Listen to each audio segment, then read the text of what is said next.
고린도후서 우리 강의 8번째 시간인데요. 오늘 이 본문에서 저와 우리 이제 오늘 주목해야 될 것은 1절과 2절에 있는 말씀인데, 간단하게 요약을 하면 낙심하지 않고 사도 바울이 확신 가운데 자신에게 맡겨졌던 그 일들을 감당을 했다, 이런 내용들인데, 이 고린도후서 같은 경우는 바울의 이 사역과 관련해서 자기 자신을 공격하는 그 사람들에 맞서서 자기 사도직에 대한 그 변호에 대한 그 메시지가 담겨져 있습니다. 이 고린도후서는 그래서 어떻게 보면 우리들의 이 사역과도 관련이 있어요. 바울이 자기 사역에 대한 어떤 그 변론을 했던 것처럼 우리도 하나님의 맡겨진 어떤 그 직무들을 우리가 감당을 하고 있는데, 이 일들을 우리가 감당할 때 어떤 확신, 어떤 자세를 가지고 우리가 해야 될 것인가, 그리고 바울이 어떤 상황 속에서도 자기 확신을 가지고 이 사역을 감당을 했는데, 저와 여러분들도 여러 가지 일들을 겪기 때문에 바울이 어떠한 방식으로 이 문제들을 대처하고 자기의 직분을 감당했는가, 오늘 이 말씀을 통해서 우리가 함께 은혜를 나누도록 하겠습니다. 1절 말씀에서 보면은 낙심하지 아니했다라는 말씀이 나와요. 1절에 낙심을 하지 않았다라는 말은 포기하지 않았다, 절망하지 않았다, 실망하지 않았다라는 건데, 아무 일도 없는데 이렇게 말할 어떤 이유가 없죠. 이 말을 했다라는 것은 어떤 그 바탕이 있는 거예요. 낙심할 만한 상황이 주어졌는데 낙심하지 아니했다라는 거거든요. 그만큼 사도 바울이 어떤 상황 속에서 이런 말씀을 하게 됐는지를 우리가 오늘 좀 살펴봐야 됩니다. 기본적으로 이 복음을 전하면 많은 그런 고난을 받게 됩니다. 예수님께서 사도로서 이 사도 바울을 불렀을 때 미리 말씀을 했어요. 사도행전 9장 16절에 이렇게 말씀을 합니다. 그가 내 이름을 위하여 얼마나 고난을 받아야 할 것을 내가 그에게 보이리라. 사도 바울을 부르실 때 이런 방식으로 부르셨어요. 내 이름을 위하여 얼마나 고난을 받아야 할 것인지를 내가 말해줄 거다. 바울은요, 하나님께서 장밋빛 어떤 그 미래를 말씀을 하면서 이렇게 현혹해서 마치 무슨 피라미드 방식으로 사람들을 이렇게 미혹하는 그런 식으로 너가 이 일을 하게 되면 이런 장밋빛 미래가 이 세상에서 펼쳐진다, 이런 방식으로 바울을 부르는 것이 아니다라는 거죠. 예수님께서 바울을 부를 때 엄연히 이 9장 16절에서 너는 나를 위해서 일할 때 이러이러한 고난을 받을 거다, 아마 엄청난 고난이 너의 앞에 있을 것이다, 실제적인 고난에 대해서 미리 언지를 하고 그리고 바울을 부르셨어요. 이게 전혀 지금 우리가 전도지를 돌릴 때 사람들에게 전도할 때 사람들을 부르는 방식과 예수님이 바울을 부를 때 방식이 너무 틀려요. 보통 예수 믿고 복 받으세요라는 말들을 많이 하면서 우리가 전도들을 많이 하는데, 예수님이 바울을 부를 때 그렇게 부르지 않았습니다. 장밋빛 미래를 말하지 않았어요. 이 땅에서 잘 먹고 잘 살 수 있다라는 식으로 바울을 부르지 않았다라는 거죠. 굉장한 어떤 그 다른 차이점을 보여주고 있는 부분입니다. 어떤 고난을 받았을까 좀 생각해 보면, 먼저는 실제적인 고난을 우리가 생각해 볼 수 있습니다. 사도행전 후반부를 여러분들 읽어보시면 바울이 처음 다메섹에서 예수 그리스도를 이제 증언을 합니다. 주님 만나고 나서 그곳에 가서 복음을 증거를 할 때 수많은 그런 그 핍박들이 이제 일어나게 되는데, 특별히 유대인들을 통해서 사도 바울이 핍박을 많이 받게 됩니다. 죽일 계획까지 세워요. 그리고 유대인들이 바울이 다니는 곳마다 쫓아다닙니다. 다니는 곳마다 쫓아다니면서 바울의 이 복음에 대해서 이제 계속 제동을 겁니다. 그래서 죽을 고비도 몇 번을 겪었고, 광주리를 타고 이제 창문을 통해서 도망을 치기도 하고, 복음을 전하는 곳곳마다 정말 사도 바울은 많은 어려움들을 겪었습니다. 돌로 맞기도 하고, 또 셋장으로 맞기도 하고, 또 감옥에 갇히기도 하고 정말 수없이 많은 그런 그 핍박에 그런 그 노출이 되는데, 생각해 보면 바울이 예수님을 믿기 전에 자기가 하던 짓이에요. 자기가 예수 믿기 전에는 예수 믿는 사람들을 쫓아다니면서 핍박했고 감옥에 가뒀던 사람이 바로 바울이에요. 근데 바울이 예수 믿고 나서는 자기가 그 일을 당하고 있어요. 격세지감이 있죠. 뭔가 아마 바울은 이 핍박을 받으면서도 뭔가 느끼는 게 달랐을 것 같아요. 우리가 당하는 것과는 다른. 왜냐하면 바울은 이걸 알고 들어온 사람이에요. 그죠? 자기가 원래 이 일을 하던 사람이기 때문에 예수를 믿으면 어떤 일이 있을 것인지는 예수님이 말을 안 해도 바울이 알아요. 유대인들한테 그렇게 자기 자신이 노출되고 그렇게 핍박의 대상이 될 거라는 것은 예수님이 말씀을 안 해도 잘 아는 부분입니다. 근데 바울이 그러한 핍박의 대상이 돼서 예수 그리스도를 그런 증거하는 그 일에 목숨을 걸고 사역을 감당을 하는데, 바울은 옆에서 이렇게 그 응원해 주는 사람들도 간혹 있었지만 주변에는 온통 대적들이었어요. 바울을 죽이려고 하는 40명의 자객이 바울을 죽이기 위해서 웅크리고 있던 그런 상황도 있었고, 수없이 많은 대적들이 바울 곁에 있었습니다. 그래서 이런 그 상황들을 여러분들이 가만히 보시면 오늘 1절에 나와 있는 것처럼 낙심할 수 있는 거예요. 이런 상황들이 펼쳐지면 사람은 당연히 낙심하게 되고 뭔가 이렇게 좀 그 의욕이 꺾일 수 있습니다. 그런데 바울이 지금 낙심하지 아니했다라는 거예요. 제가 어느 글을 봤는데 이 파스테르라는 그 이름 들어봤을 겁니다. 우유 브랜드이기도 한데 이 프랑스 화학자인데 이 사람은 자기의 평생을 세균을 연구하는데 썼던 분이에요. 근데 살균이라는 단어가 이 파스테르라는 그 이름에서 나왔습니다. 그 파스테르제이션이라고 하는 그 단어를 쓰고 있는데, 그만큼 혁혁한 그 어떤 세균 이 부분에서는 공을 세웠던 분입니다. 근데 이분이 이렇게 획기적인 변화를 가져오고 놀라운 연구 성과를 발휘하긴 했지만 원래 이분은 반신불수라고 그래요. 반신불수인데도 불구하고 그 어려움을 극복하면서 이런 연구들을 이루었다. 그래서 이분이 그런 말씀을 합니다. 자기의 이런 신체적인 장애가 오히려 연구에 더 집중할 수 있게 만들었다. 그러니까 몸이 불편하니까 어디 놀러 가지도 않고 어떤 유흥을 즐기지도 않고 그냥 오직 이 연구에 매달리게 된 거죠. 그러니까 어떻게 보면은 인간이 가지고 있는 그러한 어떤 그 능력치를 더 끌어올릴 수 있었던 상황이기도 해요. 그러니까 인류에게 하나님께서 그때마다 보면은 무슨 특별한 과학자들을 통해서 인류에게 선물들을 주셨어요, 사실은. 근데 이런 분들을 보면 어떻게 보면 마치 하나님이 보내신 자들 같아요. 보내셔서 그들의 어떤 능력들을 발휘하게 할 때 이런 장애를 가지고 살아가면서도 거기에 이제 몰입을 해서 어떤 업적들을 그런 쌓는 경우들이 많습니다. 그래서 우리가 알고 있는 대부분의 그 위인들을 여러분들 가만히 보시면은요, 이 정상인들이 아니라 보면은 장애를 갖고 있는 분들이 상당수가 있어요. 그 기독교의 어떤 그 중요한 명저이기도 한 신라곤이라는 그 책을 썼던 밀턴도 시각장애인입니다. 시각장애인임에도 불구하고 이 책을 썼다는 거죠. 알렉산더 대왕도 유럽을 정복했지만 이 사람도 등이 굽은 약간 장애가 있는 분이었고, 넬슨 제독도 그렇고, 그리고 이 나폴레옹, 셰익스피어 이 사람들도 다 다리 한쪽이 불편한 장애인이었어요. 다 장애인. 근데 우리가 잘 아는 이름들입니다. 또 루즈벨트, 미국 대통령으로 4선을 했던 이 루즈벨트도 소아마비에 앉아요.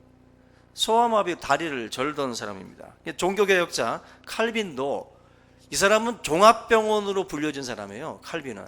근데 여러분들 칼빈이 한 일이 엄청납니다. 29살인가에 기독교 강요를 썼어요. 우리 기독교계에서는 최고의 명저입니다. 기독교 강요도 썼고 성경 66권을 요한계시록을 제외하고 성경 66권에 대한 주석을 썼어요.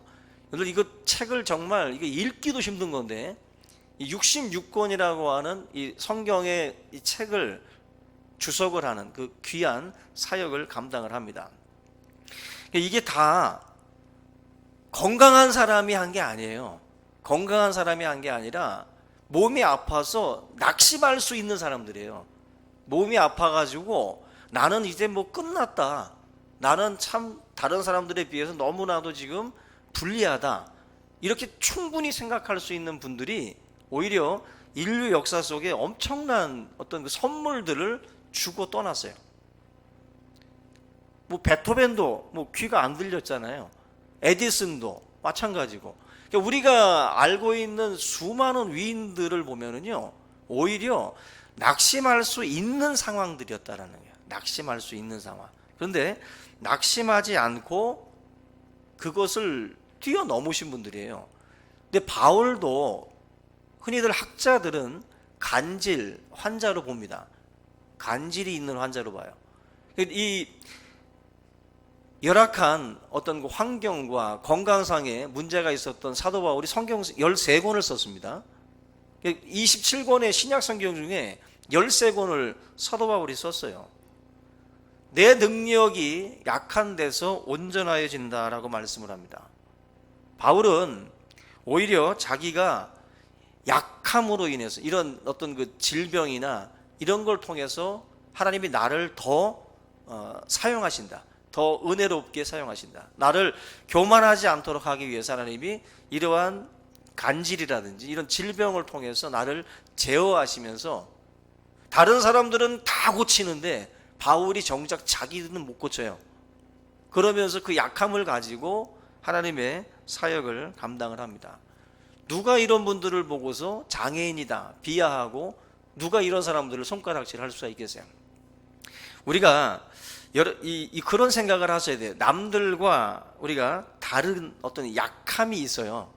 각자에게는 남들하고 비교해 볼 때 자기가 약한 구석들이 다 있는데 그것이 우리의 어떤 뭐 꿈을 방해하고 뭐 그 꿈을 이루지 못하게 하는 그 꼭 결정타가 되지는 않는다는 거예요. 근데 우리는 사실 이런 어떤 그 일을 보면 그거에 그냥 너무 집중합니다. 자기가 약한 것에 너무 집중해요. 근데 사람들이 그렇잖아요. 여러분들 나는 큰 맘 먹고 안경을 바꿨는데 못 알아봐. 나는 큰 맘 먹고 머리를 바꿨는데 못 알아봐. 큰 맘 먹고 양말 바꿔 신고 왔고 큰 맘 먹고 옷을 해 입고 왔는데 사람들이 몰라보네. 그런 거예요. 사람들이 여러분들 그렇게 대단히 여러분들에게 막 관심을 갖고 있는 것처럼 보여도요 그렇지 않습니다. 그냥 흘려봐요. 여러분들이 약함에 대해서도 너무 집중하지 말라고. 그걸 사람들이 여러분들이 보듯이 그것만 쳐다보는 사람은 없어요. 근데 자기 자신은 너무 거기에 이것 때문에 안 돼. 이것 때문에 자기 눈에만 보이는 거예요. 내 눈에만 보여요. 진짜. 남들은 안 본다고. 근데 그걸 가지고 자꾸 결정타로다가 자기 스스로에게 먹인다고.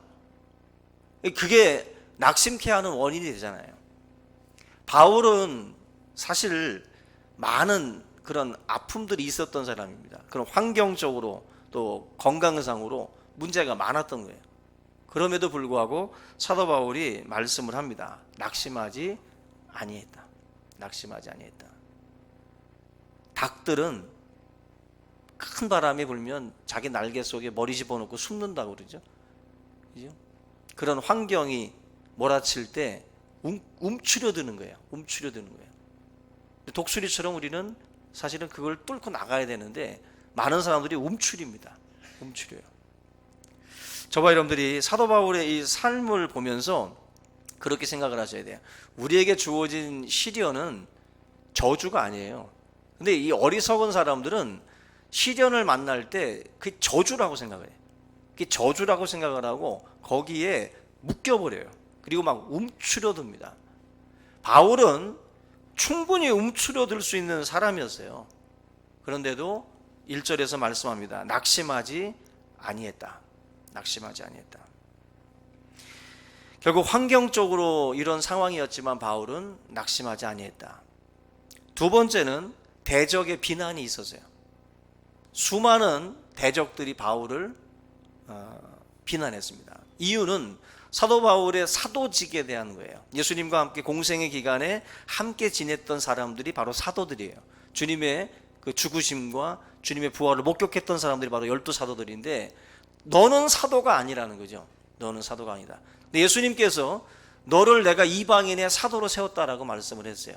근데 예루살렘에서 왔던 수많은 선지자들이 바울은 사도가 아니다라고 사도직에 대한 또 권위를 깎아내렸습니다.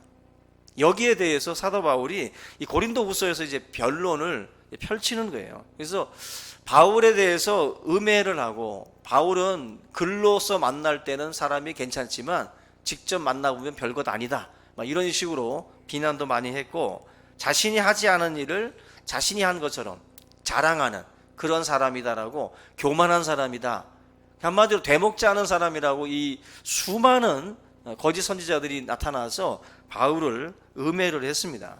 그리고 자기들이 더 우월하고 이 사도 바울의 권위를 깎아내리면서 자기들의 그 가르침, 바로 율법주의적인 그런 가르침을 따를 것을 자꾸 이야기를 하는 거예요. 바울이 왜 자꾸 이 사도직에 대해서 변론하냐면은 꿀리고 싶지 않아서가 아니라 자기가 전했던 복음이 그 사도직이라고 하는 그 권위를 가지고 어떻게 보면 이제 전달이 되어져야 되는데 이게 무너지게 되면 자기의 가르침까지 무너지게 되기 때문에 그걸 이제 바울이 지금 이제 변론을 하는 거예요. 계속해서. 결국 여러분들 이 말도 안 되는 비난들을 우리가 받게 되면 그걸 좀 속을 다 뒤집어 까서라도 보여주고 싶잖아요.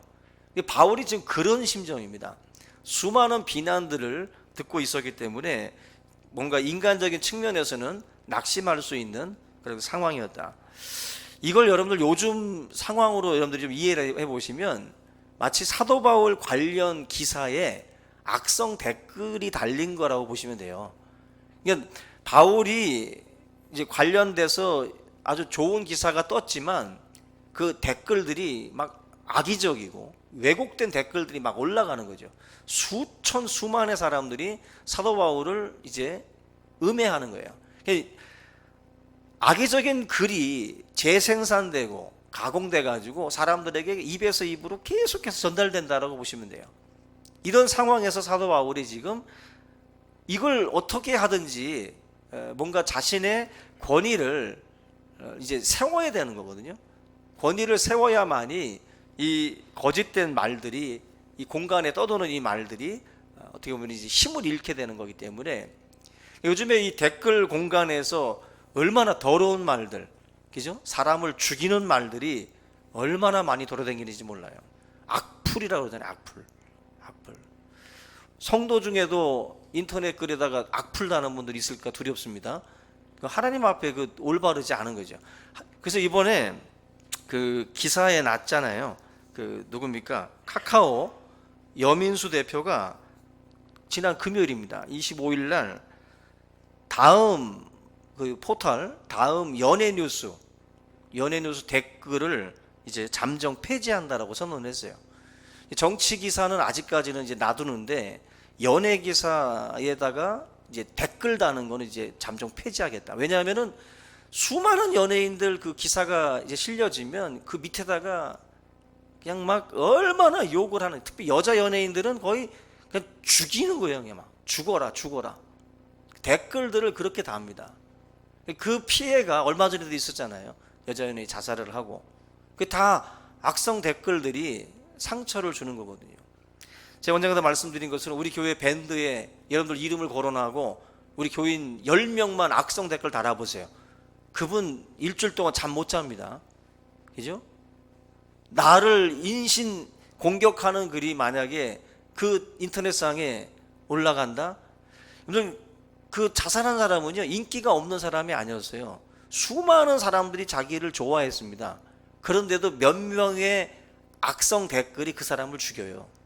그만큼 악의적인 말들은 사람을 상처 줍니다. 그래서 여러분들 아무리 우리가 볼 때 인기가 많고 잘 나가고 잘해도요, 그 몇 명 안 되는 사람의 그 말이요, 거의 독침처럼 꽂히는 거예요. 독침처럼.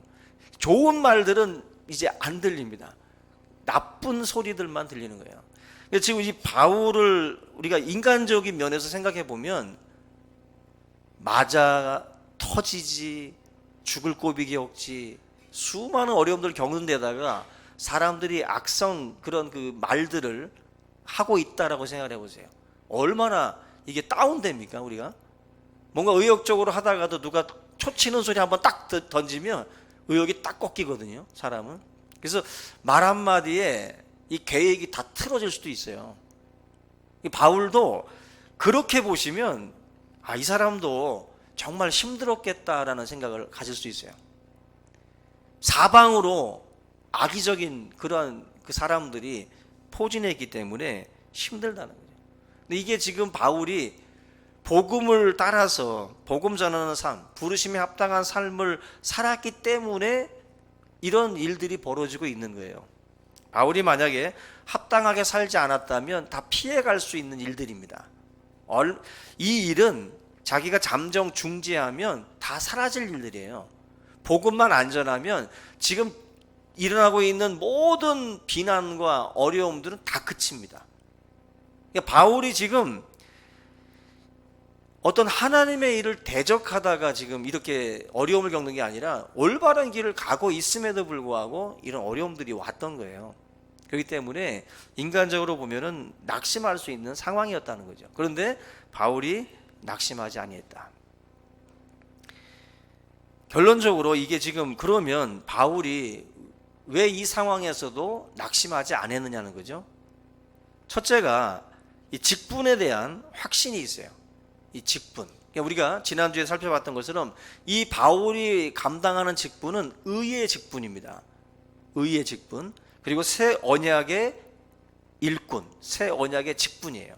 다시 말하면 율법은 사람을 정죄하고 죽이는 직분이었다면 이 복음은 사람의 영을 살리는 직분이라는 거예요.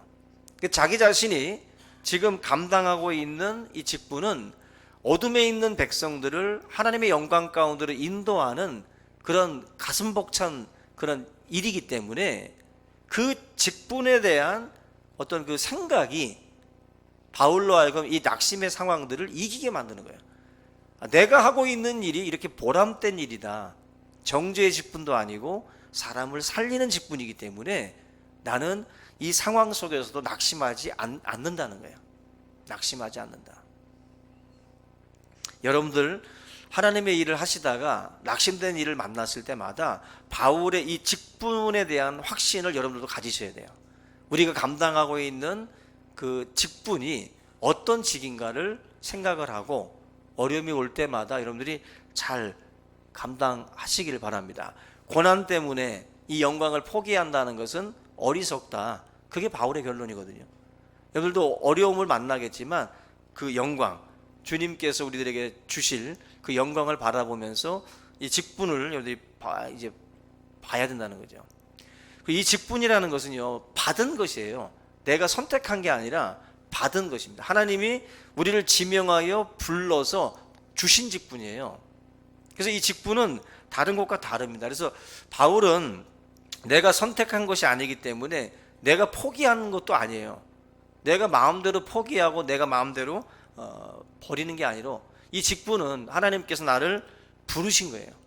부르셔서 이 직을 맡겨주신 겁니다. 그래서 이거는 어떻게 보면은 힘든 짐처럼 보일 수도 있겠지만 이 직은 특권이에요. 특권. 하나님께서 저와 여러분들에게 주신 특권입니다. 왜냐하면은 지금 이 1절에 보면은 긍휼하심을 입은 대로 낙심하지 않는다 그래서 이 직분을 받아서 긍휼하심을 입은 대로 낙심하지 않는다. 이 직은 하나님의 긍휼과 자비 속에서 우리에게 주어진 것들입니다. 하나님이 우리를 보실 때 우리가 뭐 합당하고 우리가 충분해서 이 직분을 준 게 아니라는 거예요. 우리가 하나님의 긍휼의 대상에 대해서 이 직분을 맡게 된 거죠. 얻고 싶어도 우리가 얻을 수 없는 게 바로 이 하나님의 이 직분이에요. 이것은 하나님께서 우리에게 주심으로 인해서 받게 되는 것이지 내가 내 임의로 하는 것이 아니다라는 것입니다. 그래서 사도 바울이 내가 나 된 것은 하나님의 은혜로 된 것이다 그랬어요. 바울이 나 이번에 이방인의 사도 돼 볼까? 이렇게 해서 선택한 게 아니에요. 하나님께서 그를 부르신 거예요. 긍휼히 여기셨어요. 예수 믿는 사람을 핍박하고 죽이는 그 바울을 긍휼히 여기셔서 이 직분을 맡겼다는 거예요. 바울이 지금 그 이야기를 하고 있는 겁니다. 저와 여러분들이 직분관을 명확하게 하셔야 돼요. 직분은 짐이 아니라 특권입니다. 아멘. 우리가 가지고 있는 직분들은 하나님이 주신 은혜예요. 긍휼의 직분입니다.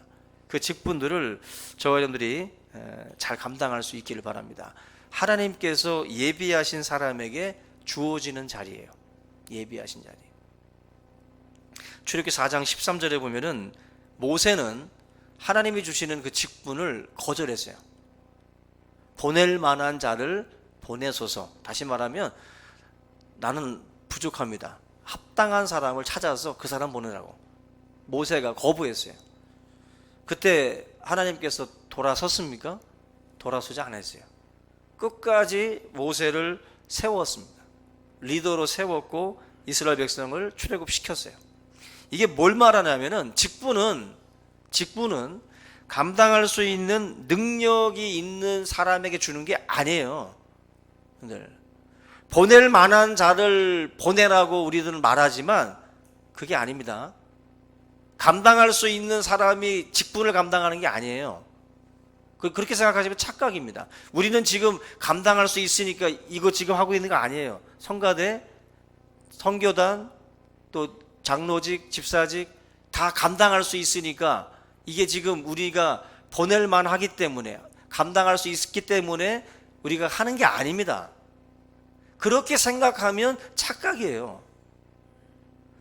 모세는 자기 스스로 볼 때 이건 뭐 말도 안 됩니다. 나는 지금 80이고 다 늙은 노인인데 어떻게 애굽의 그 왕을 내가 상대합니까? 그들에게 내 백성 내놓으라고 내가 어떻게 가서 그 일을 합니까? 보낼 만한 자를 말도 안 되는 소리 하지 말라는 거죠. 하나님께서 감당할 수 있는 능력이 있는 사람이 아니라 감당해야만 하는 그 사람을 불러서 하나님과 함께 교제하게 하시면서 그를 키워가셔요. 그게 바로 하나님의 사역이에요. 바울이 합당합니까? 복음 전하는 자로서 자격 미달이에요. 예수 믿는 사람들을 그렇게 죽이고 그렇게 옥에 가뒀던 사람이 무슨 자격으로 그 일을 합니까? 많고 많은 사람 중에 꼭 그 사람만을 해야 된다는 일이 없잖아요. 하나님이 그를 긍휼히 여겨서 그를 직분을 맡겨주신 거예요. 우리 또한 마찬가지입니다. 잘나서가 아니라 하나님께서 이 직분을 부족하지만 맡긴 거예요. 저도 마찬가지고 여러분 마찬가지고 다 부족해요. 부족한데 하나님이 이 일을 맡겨주신 겁니다. 우리가 강한 게 아니에요. 우리가 어떤 일을 할 때 저 사람은 뭐 항상 신나게 주의 일을 잘 할 것 같죠. 그렇지 않습니다. 뭐 그런 말 있잖아요. 해는 구름 뒤에서 땀을 식힌다고 뭔가 하나님의 일을 한다고 해서 다들 그냥 막 신나가지고 하는 게 아닙니다. 다 뒤에서 울기도 하고 뒤에서 낙심도 하고 뭔가 이렇게 절망했다가도 다시 일어서는 거예요. 완전히 나락으로 떨어지지 않는 거예요.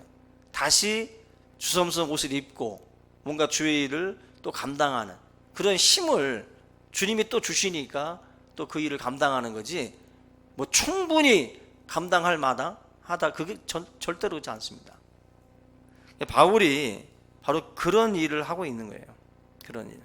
바울이 지금 낙심하지 않는다라고 해가지고 지금 바울이 전혀 마음에 상처도 없고 이게 아닙니다.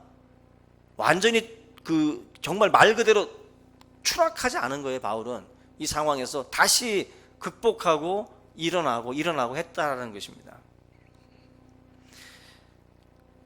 여러분들 그런 생각 안 해보셨어요? 이 일을 왜 우리한테 맡겼을까? 일의 효율성을 따지면 제일 최고는 하나님 혼자 하는 거예요. 안 그래요? 그냥 하나님 혼자 하시. 왜 그러냐면 빛이 있으라 하심에 빛이 있었고 그냥 막 말 한마디로 다 하시는 분이 왜 굳이 우리를 불러요? 우리를 불러서 도대체 할 이유가 뭡니까? 일의 효율성을 따지면 도대체가 이해가 안 되는 일이에요. 그죠? 왜 우리를 불러서 그 일을 하게 만드시냐는 거죠. 맡기냐는 거죠. 일의 효율이 아니라는 것을 먼저 기본으로 알고 계셔야 돼요. 예? 아무리 잘났어도 당신 때문에 일의 효율을 높이려고 그것 때문에 부른 거 아니라는 거예요. 하나님이 하시는 게 더 나아요. 하나님이 하시는 게. 마른 막대기를 들어서 역사하신 분이에요. 마른 막대기를. 막대기 가지고도 역사하시는 분이 우리가 잘나서 우리를 부른 게 아니라는 거예요. 우리가 하나님의 일을 감당할 때 교만한 사람들은 내가 이런 능력이 있으니까, 내가 이 재주가 있으니까, 천만의 말씀.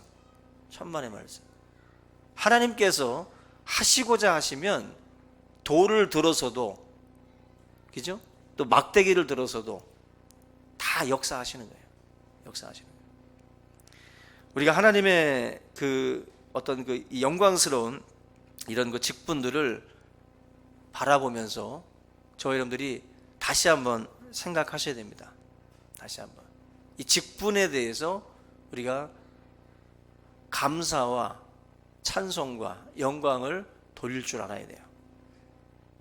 나를 긍휼히 여기셨구나. 마지막으로는 결국 열매에 대한 확신이 바울에게 있는데, 이 확신이 바울로 하여금 낙심하지 않게 한 겁니다. 바울이 가지고 있었던 확신 중에 하나가 뭐냐면, 열매는 하나님께 달려있다. 그게 바울의 확신이에요. 3절에 보시면, 만일 우리의 복음이 가리웠으면 망하는 자들에게 가리워진 것이다. 그 중에 이 세상의 신이 믿지 아니하는 자들의 마음을 혼미하게 하여 그리스도의 영광의 복음의 광채가 비치지 못하게 함이니 그리스도는 하나님의 형상이니라. 복음에 반응하지 않는 것은, 사람들이 복음에 반응하지 않을 때 낙심하잖아요. 내가 전도했는데 예수 믿지 않고 막 거절할 때 우리가 낙심합니다. 근데 바울이 3절에서 말씀할 때 복음이 가리웠으면 자책하지 말라는 거예요. 우리가 막 복음 전하면서 자책하지 말고, 이 복음이 가리웠으면 망하는 자들에게 가리워진 것이다. 이 무슨 말이냐면, 지금 4절과 같이 생각을 해보셔야 되는데, 이게 지금 복음을 증거할 때 믿지 않는 사람들이 이제 끝까지 거절하고, 근데 바울은 4절에서 이 세상의 신이 사람들로 하여금 혼미하게 해서 이 하나님의 영광의 광채가 비치지 못하도록 그렇게 역사를 하고 있다는 거예요. 그런 점에서 바울은 복음 전하면서 열매가 있네 없네를 가지고, 내가 전도를 했는데 예수를 믿었네 안 믿었네를 가지고 낙심하지 말라는 거예요. 우리가 해야 될 일들은 씨를 뿌리는 거지, 그 씨가 자라나는 것은 하나님께 맡기라는 거예요. 이 세상의 신이 이걸 모든 것들을 역사하고 있기 때문에 하나님의 은혜의 영광이 있지 않냐고는 이게 힘들다는 거예요. 그래서 여러분들 그런 말씀을 하죠. 지금 4절에 보시면은 4절과 6절에 보시면은 그 창세기 1장의 말씀을 이제 인용해서 바울이 말하는 거예요. 뭐냐면, 그 캄캄한 혼돈과 어둠 속에서 하나님이 빛이 있으라 하시면 빛이 있었다는 거예요. 그 빛이 비춰지면서 세상이 보이기 시작을 하는 거예요. 그런 것처럼 지금 바울이 뭐라고 말합니까? 6절에서 어두운 데에 빛이 비치라 말씀하셨던 그 하나님께서 예수 그리스도의 얼굴에 있는 하나님의 영광을 아는 빛을 우리 마음에 비추셨대요.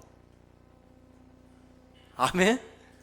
이게 지금 바울이 하는 말이 뭐냐면, 하나님의 능력으로 빛이 있으라 했던 것처럼 우리 삶 가운데에 그 예수 그리스도의 어떤 그 얼굴에 있는 그 하나님의 영광을 우리가 보려면 그 하나님께서 빛을 비춰줘야 된다는 거예요. 그러니까 우리가 공부해서 예수 안에 있는 하나님의 영광을 발견하는 게 아니라는 거예요. 그러니까 빛이 있으라 하심으로 해서 세상에 보여지는 것처럼 하나님의 은혜의 역사가 이게 펼쳐져야, 계시가 있어야 보인다는 거예요. 이게 맞는 말입니다, 여러분들. 여러분 지금 예수 지금 믿는다는 게 기적인 거 아시죠? 조금만 생각하면 안 믿어지는 거예요. 이거 조금만 생각해 보시면은 이게 안 믿어진다고. 그리고 이게 지금 예수 안에 있는 영광을 우리가 본다라는 게 이게 기적인 거예요, 여러분들. 이게 한마디로 이거는 뭐 또 공부를 통해서 연구를 통해서 보여지는 게 아니라 하나님의 능력으로 이게 열려져야 예수 그리스도 안에서 영광이 보인다는 거예요. 그래서 비행기를 타고 하늘 꼭대기에 올라가도 누구는 하나님을 보고, 어느 우주 비행사는 하나님이 없더라 그러잖아요. 우주에 올라가더니 하나님의 영광을 보는 자가 있고 보지 못하는 자가 있는데, 그게 바로 하나님의 그 계시의 빛이 비춰야만이 가능하다는 거예요. 우리 가운데에 어둠 가운데, 우리 이 어둠 속에 있었던 우리에게 하나님이 그 계시의 빛을 비췄기 때문에 예수 안에 있는 하나님의 영광을 우리는 봤다라는 거예요. 바울이 그걸 지금 바울이 얘기하는 겁니다. 그러므로 복음을 전할 때 믿네 안 믿네를 가지고 낙심하지 말라는 거예요. 하나님이 그 사람에게 영광의 빛을 비춰주면 그 사람은 그리스도를 알게 된다는 거예요. 자기의 구주로 영접하게 된다는 것이, 이게 바로 복음의 신비라는 것입니다. 오늘 이 시간 저와 여러분들에게 이 영광의 빛이 비춰졌음을 믿으시기 바랍니다.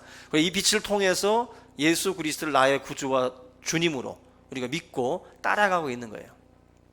오늘 저와 여러분들이 이 직분을 다시 한번 돌아보면서 낙심된 일들이 많겠지만 하나님의 이 영광을 바라보면서 그 주어진 영광된 그 사역들을 끝까지 또 감당하는 우리 모두가 되기를 주님의 이름으로 축원합니다. 우리 오늘 이 시간 이 말씀을 같이 한번 붙들고 통성으로 기도하겠습니다. 살아계신 하나님 아버지, 은혜와 사랑을 감사를 드립니다. 오늘도 주님 이 영광의 빛을 또 우리 가운데 비춰주심으로 우리가 예수 그리스도를 발견하고 또 예수 그리스도의 그 은혜를 깨닫게 하여 주심으로 예수 그리스도가 나의 주님이시요 나의 구주이심을 고백할 수 있도록 또한 은혜를 허락하여 주심을 감사를 드립니다.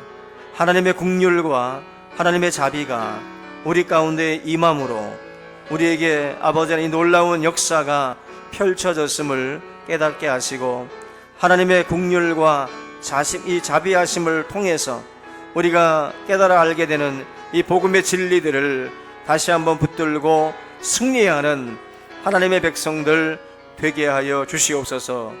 오늘 아버지 하나님, 우리를 다시 한번 그리스도의 복음으로 무장하게 하시고 우리에게 주어진 이 직분이 얼마나 영광된 직분임을 깨닫게 하시고, 하나님께서 합당한 사람에게 아버지 주어지는 자리가 아니요 진정 주님의 긍휼과 자비로서 우리에게 허락하신 아버지 하나님 은혜의 자리임을 깨닫게 하시옵고, 날마다 충성되게 감당할 수 있도록 인도하여 주시옵소서.